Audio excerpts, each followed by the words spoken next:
everybody, welcome back to my YouTube channel. I'm back with another and new interesting video जो कि होने वाली है डायरेक्ट एंड इनडायरेक्ट नरेशन के ऊपर। गाइस, ये वीडियो मैंने खास करके बनाई है आपके लिए। अगर आप किसी गवर्नमेंट एग्जाम की तैयारी कर रहे हैं या फिर आप स्कूल जाते हैं, इंग्लिश में बोले तो आप स्कूल ओवर हैं, या फिर आप एक लैंग्वेज लवर हैं जिसको लैंग्वेज के डीपली लेवल पे जाना बहुत पसंद है कि यार जो ही सेट के बाद जो ग्रामर में ये जो चेंजेस होते हैं वो कैसे होते हैं। और आप इस वीडियो में ये भी सीखेंगे कि चाहे लाइफ में कितनी भी बड़ी प्रॉब्लम हो या फिर ग्रामर कितनी भी कॉम्प्लेक्स क्यों ना हो, बट अगर आप उसको ब्रेक डाउन करके स्टोरी टेलिंग के थ्रू समझने की कोशिश करेंगे तो वो अपने आप ही सिंप्लीफाइड हो जाएगी। आप नरेशन के ऊपर 50 वीडियो देख लीजिए, ये एक वीडियो उन 50 वीडियो से बेहतर होने वाली है। वेल, ये मेरा प्रॉमिस है आपसे। तो सबसे पहले हम सीखेंगे कि डायरेक्ट इनडायरेक्ट नरेशन होता क्या है, फंडामेंटल क्या होता है। तो लेट्स गेट स्टार्टेड। देखिए, नरेशन का मतलब अगर हम बोलें तो सीधा सीधा नरेशन का मतलब होता है बैक बाइटिंग। क्या आप बैक बाइटिंग का मीन्स समझ सकते हैं कि क्या होता है? बैक बाइटिंग का मीन्स होता है चुगली करना। Yes, you are right. Narration means यानी कि मान लो दो लोग हैं, कोई आपस में बात कर रहे हैं। ओके, मान लो मोना और टीना आपस में बातें कर रही हैं। तो मोना ने टीना से कहा यार मैं न्यूजीलैंड जा रही हूँ, ठीक है। तो टीना इस बात से बहुत खुश हुई, बट उसके पेट में ये बात पची नहीं। वो अगर आके हमें बताएगी तो उसके पास दो ऑप्शन है बताने के, या तो वो वही बोल दे जो मोना ने उससे बोला था कि मोना बोल रही है कि वह न्यूजीलैंड जा रही है, या फिर वो उसे अपने शब्द में बोल दे कि मोना बोल रही है कि वो न्यूजीलैंड जा रही थी। ओके, तो डायरेक्ट इनडायरेक्ट नरेशन का मीन्स होता है बैक बाइटिंग। ओके, यानी कि चुगली करना, यानी कि हम कोई बात किसी को बताया, वो कोई बात जाके उससे दूसरे को बता दे। Okay, so this is direct and indirect narration. आपको कुछ ऐसे रूल्स बताऊंगी नरेशन में कि आपको फिर इसके बाद इस वीडियो को देखने के बाद ना ही आपको कभी कोई टेक्स्ट बुक खोलने की जरूरत पड़ेगी, ना ही आपको किसी ट्रेनर की जरूरत पड़ेगी। सो जब मोना ने टीना से कहा कि मैं न्यूजीलैंड जा रही हूँ, तो इनडायरेक्ट स्पीच में होना चाहिए कि Mona said he is going to New Zealand. But ऐसा होता नहीं है। क्यों नहीं होता है, इसके ऊपर हम डेवलप करेंगे।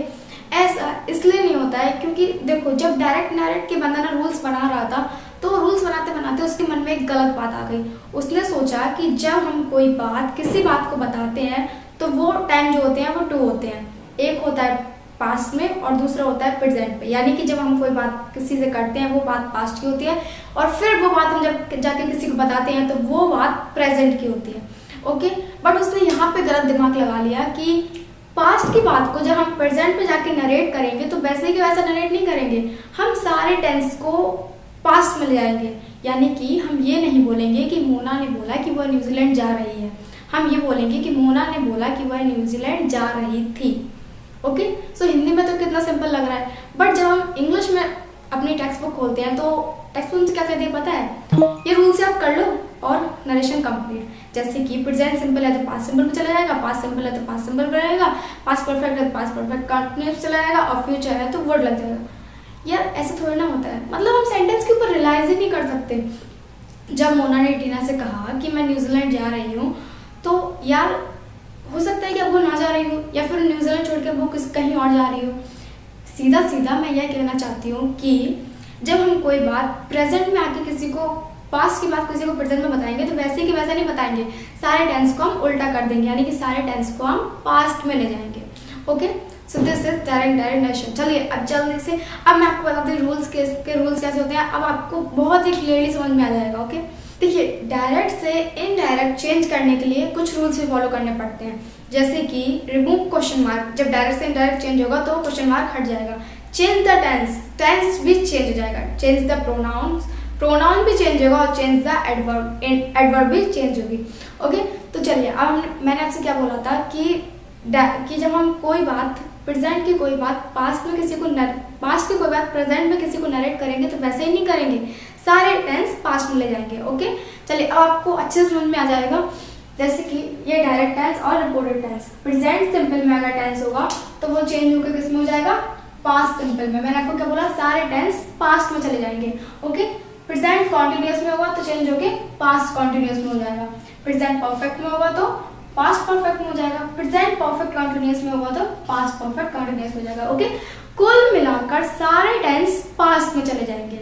ओके, पास्ट सिंपल में होगा तो पास्ट सिंपल से पास्ट से बड़ा क्या होता है? Past perfect. पास्ट परफेक्ट में चला जाएगा। पास्ट कॉन्टिन्यूअस में होगा, पास्ट कॉन्टिन्यूअस से बड़ा क्या होगा, past perfect continuous, past perfect continuous में चला जाएगा। पास्ट परफेक्ट में होगा तो पास्ट परफेक्ट से बड़ा तो कुछ होता ही नहीं है, तो पास्ट परफेक्ट में होगा तो पास्ट परफेक्ट में रहेगा, यानी कि सेम।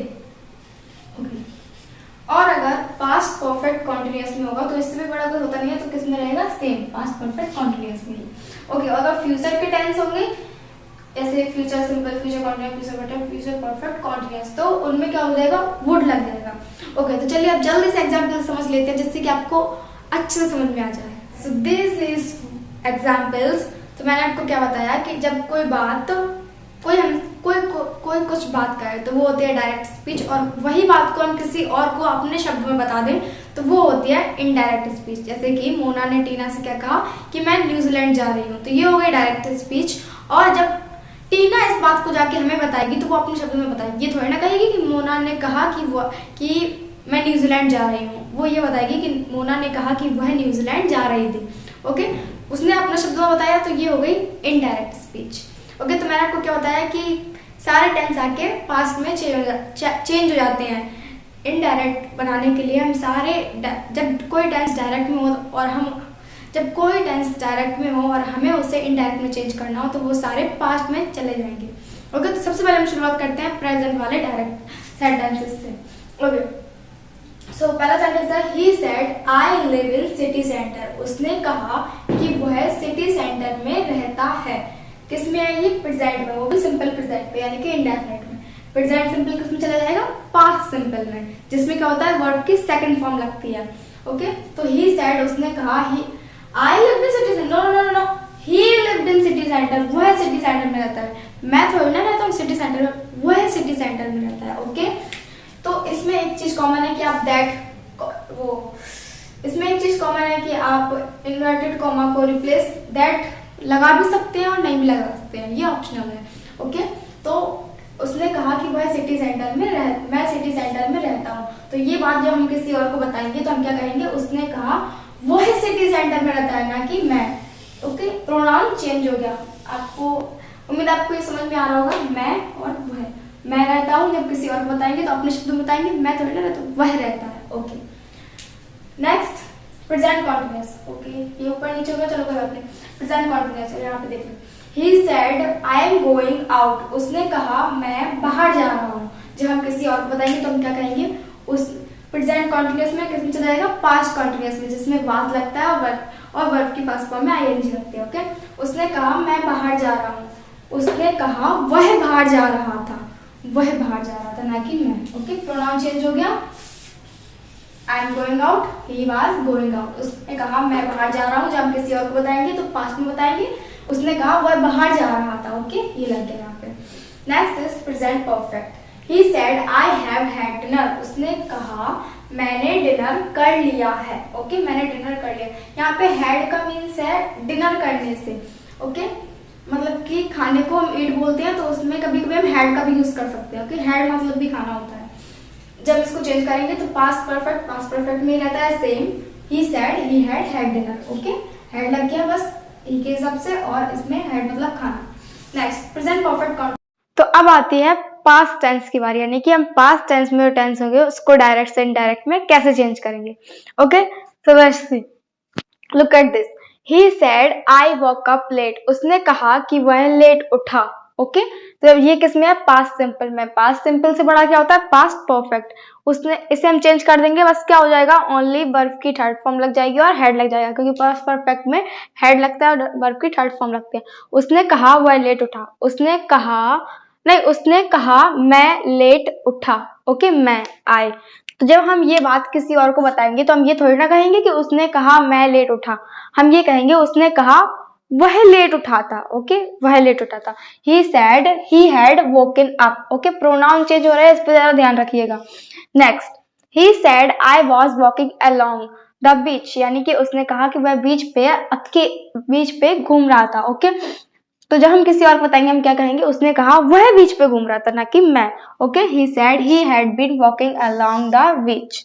ओके, मैंने आपको क्या बताया कि दैट हम यहाँ पे हटा भी सकते हैं और लगा भी सकते हैं, ये ऑप्शनल है। नेक्स्ट, ही सेड, ये है पास्ट परफेक्ट में। ही said I had called you. अब पास्ट परफेक्ट से कोई बड़ा होता नहीं है, तो पास्ट परफेक्ट जैसा ही रहेगा। ही said I called you, he said he called you, बस इतना चेंज हुआ कि इसमें आई था और यहाँ पे ही हो गया। कैसे? उसने कहा मैंने तुम्हें कॉल किया। अब मैंने जब हम किसी और को बताएंगे तो ये थोड़ी ना कहेंगे उसने कहा मैंने तुम्हें कॉल किया, हम ये कहेंगे उसने कहा कि उसने उसे कॉल किया था। ठीक है, उसने मुझे कॉल किया था। तो यहाँ पे प्रोनाउन चेंज हो गया। Next is past perfect continuous. He said he had been learning English. Okay, change करेंगे। He said he had been learning English, same ही रहेगा, बस ओनली प्रोनाउन चेंज हो जाएंगे।